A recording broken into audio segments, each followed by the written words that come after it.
Purple Cow made the argument that the TV model of I make average stuff for average people, but promote it a lot, or I have a good location, or my hours are convenient, is broken. And it's broken because there's too many choices.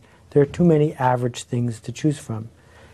The alternative is to make something worth talking about, to make something remarkable, because ideas that spread win. And if everyone knows why your furniture store is better, if everyone knows why your services are more efficient, then you win. So the only job you have is to spread the word. The question then is, will you choose to spread the word? I followed that up with a book called Free Prize Inside that was more about how you do that, how you go to the edges and create innovative, remarkable options. After that, I switched gears and talked in Meatball Sunday about how the internet works and why most businesses misunderstand it. Why? Well, they misunderstand it because they think it's like TV. They think that the job of the internet is to be like it used to be, but for free.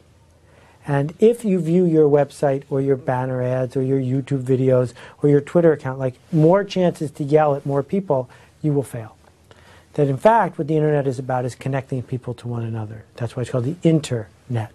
And these connections mean that if your restaurant treats one person poorly, they're going to go tell 10,000 people. They mean that if you can connect your customers to one another, you will create circles of people who can make a change. It means that no one types in your website address to find you. They type it into Google, and if Google doesn't recognize you, you're invisible. So there's all these other shifts that we have to think about. We have to change our business before we wonder about how to get it out there. And that revolution is what's going on right now. We have to change our business. How? In what direction? Why? For 100 years, businesses, North America, Latin America, South America, have been about one thing.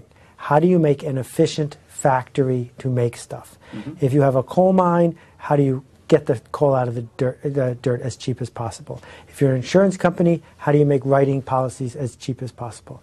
That mindset, drill it in, is very imperialist, and it's very old school, and in fact, it worked for a really long time. But then we caught up with ourselves. Now we can't make it any cheaper. We can't make it any faster. We're not going to win because our stuff's more average. That we have to change our business and say, no, what we make are things that are more interesting, not things that are more average. So if I pick a couple industries, if I look at the computer business, Dell computer, boring, average, cheaper. Apple computer, the most profitable, valuable tech company in North America. What's the difference? The difference is Apple doesn't worry about making it cheaper. They don't worry about their employees fitting in. They worry about innovating, and they worry about going to the edges. That's a different business to be in. That if you run a shoe store and all you do is sell typical shoes to typical people at a fair price, the minute I can get it cheaper, I'm going to leave.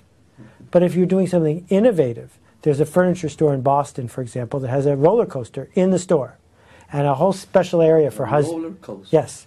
And a whole special area for husbands, and a giant screen. So on the Super Bowl day, for the big football game, it's filled with all the husbands watching the best screen in town while all their wives are out there shopping.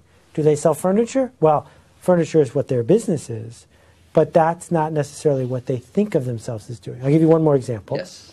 Every day for more than 5.5 years, I've worn the same idea in socks. And I don't know, sir, if you can get to my socks here, but there's a company that makes socks that don't match. They make them for 12-year-old girls. It's called Little Mismatch.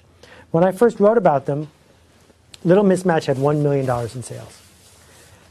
The mindset of a sock manufacturer is, how do we get stores to carry our socks? How do we charge a little bit more? How do we make them a little bit cheaper? How do we make them average? Little Mismatch socks don't match.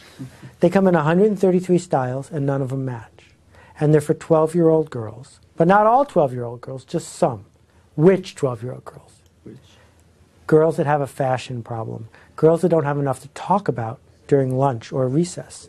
They can't afford a new outfit every day, but they can wear these socks. And one girl says to another, want to see my socks?